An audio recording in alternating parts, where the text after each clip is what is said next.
Sometimes you do get what you wish for, and sooner than you might think. When I reviewed the MC707, I said that it's a great groovebox, it's an interesting synth, but that the sampling features is a little rudimentary and that there are some things that are lacking. Now, I didn't think that RØDE would be so quick to update it, but here is a new update with some really cool new features.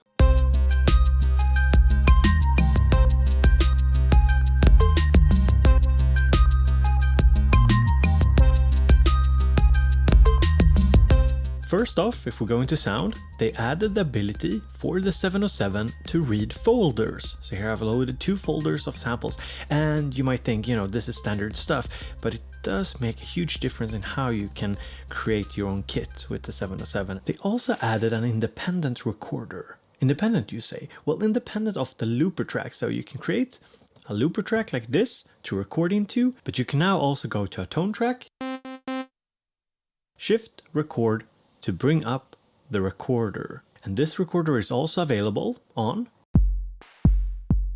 a drum track, and you can just go sound.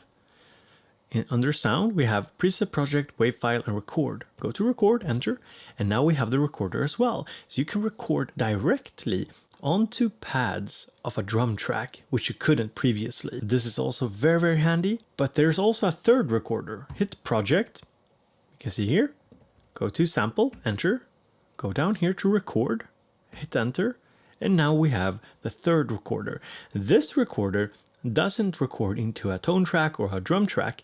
This recorder records into the project pool. So say you want to sample something, but you're not sure what you want to do with it. Record it into the project pool, save it, and then load it into a tone track or a drum track, if you will. There is also another new handy feature.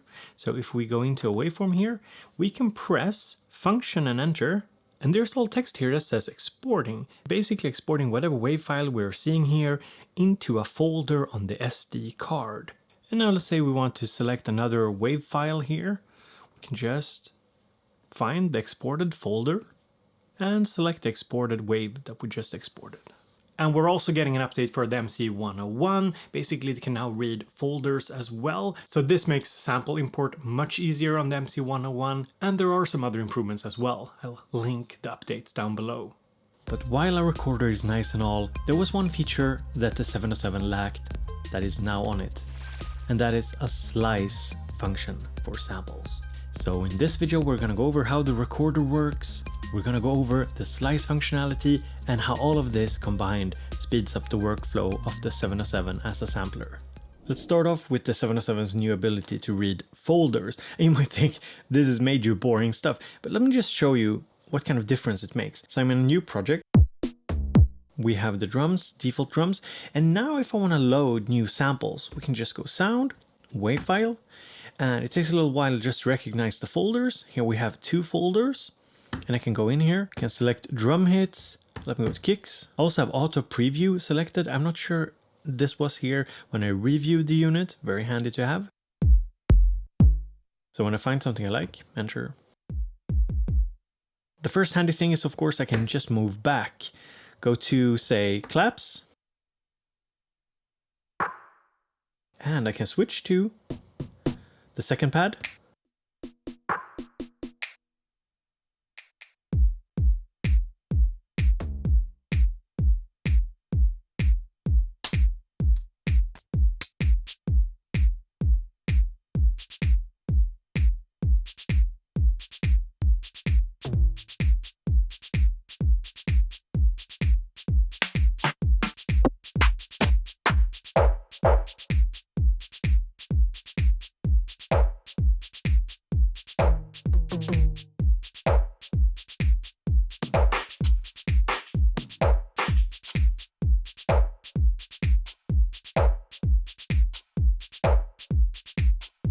So the ability to read folders makes it much quicker to create a new kit. So it's a small thing, but it does make a huge difference for the sample workflow of the MC707. Next up, let's talk about the recorder. And to do this, I'm just gonna select a new track here. I'm gonna create a drum and we're gonna sample something into it. So I have my trusted Drum Brute Impact over here. It's an analog drum machine. So I'm on a drum track. We're going into sound, hitting record. And in here we can set the external input. I'll set it to about 200. So the way the recorder works is that you have a trigger. So basically you can use enter to trigger it to trigger a recording. You can record 62 seconds, and we can also, or you can use clock to trigger it, or you could use a decibel threshold, so minus 24 dB, 12 dB, and so on. So this means that it starts when there's incoming audio, but we'll use enter for now. And you can also set the recording source external, so the external inputs. We can also set a PC, the different tracks, and also the mix out, so the entire mix out. So we can sample from any of these sources into this recorder. Now I have the default boring kit here. So what I want to do is sample a bunch of one-shots, and I want to show you how quick and simple it is to sample one-shots and then just put them up as individual sounds here in a drum track. So what I've created here on the drum root is just a sequence of sounds that we're going to sample. So I'm hitting enter here and then play here.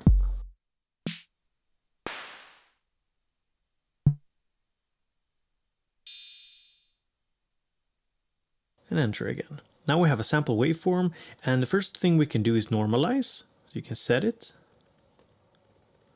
and it says over there that it's normalizing. And we can hold function to preview.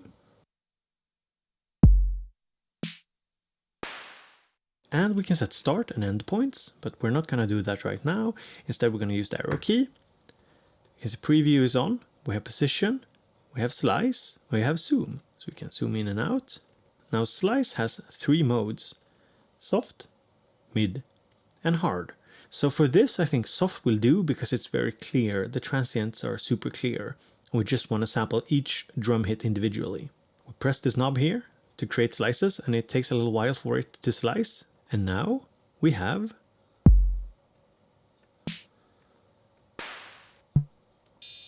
individual slices. So if we zoom in, you can see that slice number 3 here, the kick, starts very nicely where the kick starts. So the nifty thing is if we go to this track here, we can just press enter, sample loaded. And now we've loaded the first kick here. Let's go to the second one, enter.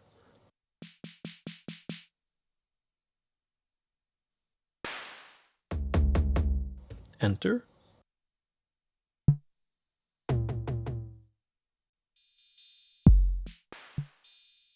And suddenly we sampled the drum root into the 707. And now, since we've loaded them, we can simply exit if we don't want to take something else from the loop. Now, since we haven't saved the entire loop anywhere, it will just disappear except for these slices that we have over here.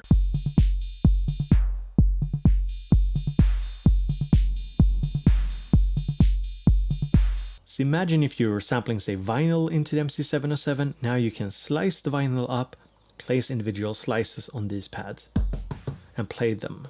So now that I've taken the time to sample the drum root, what I can do is I can simply rename this clip here to dB, and when I want to, I can just go and I can say, for example, here, if I create a new drum track, let's see here, let's go to sound, let's go to project, bow 3, track 3, hit enter, loading.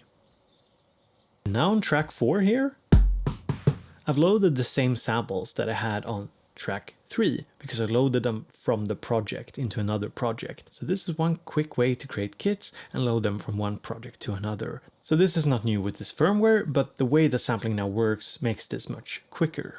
So the next thing I want to show you is sampling into a tone track. So here we have the Minilogue. Sounds like one of those tones in a store, you know.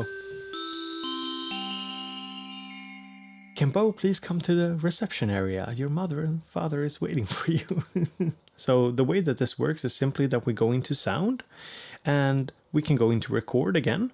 And you see it's the same basic setup. So just hit enter and I'm going to sample a tone. Hit enter again. Normalize. So now I'm going to zoom in and we're going to set the start, and then I'm going to press enter.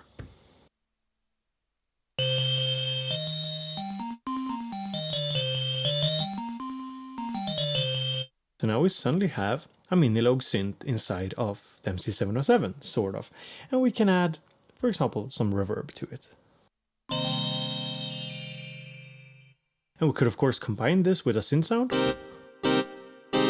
using one of the other 4 partials. That's going to sound again, that's going to record, enter. And now if we're going to shift sound, you can see that we have the new sample. Let's change that back to number 12. And go here. PCM, sample, recorded sample 13. So now we have 2 sounds from the Minilogue stacked. And now we could add one of the internal sounds, for example this oscillator.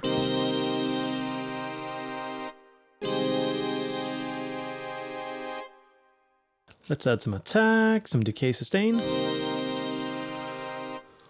And we can add an effect here.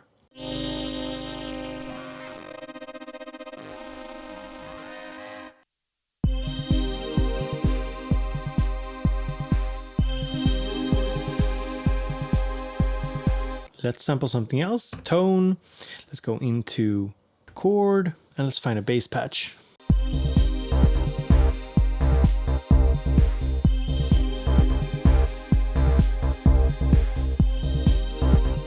So this firmware makes it so much quicker to sample something into the MC707, creating your own synth sounds, your own little bass sound, and just makes it a ton more fun to work with, basically. Lastly, we need to touch on the project recorder. So shift project, sample, go into record here, hit record. Now let's say I don't want to edit this right now, I want to save it and go back to it and reuse it in different songs. So let's hit enter, writing, so it saves it. Now sample is loaded, so now we can create a new little tone track here, for example. Let's hit enter, let's go into shift sound, go into PCM, type, sample, and let's locate it. So let's see here, recorded sample number 15. We can just double check and yeah, this seems to be it. So here we have it, and let's edit it. Let's set a different start.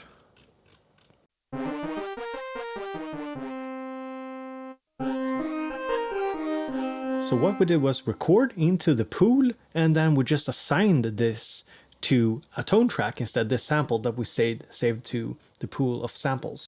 Do note, however, that recording to the pool doesn't mean that you're saving an exported copy to the SD card. You always have to do that manually. So thank you so much for watching this video, and I hope to see you in future videos. If you want to, hit the subscribe button, hit the like button, and comment with any questions. So have a great day, talk to you later.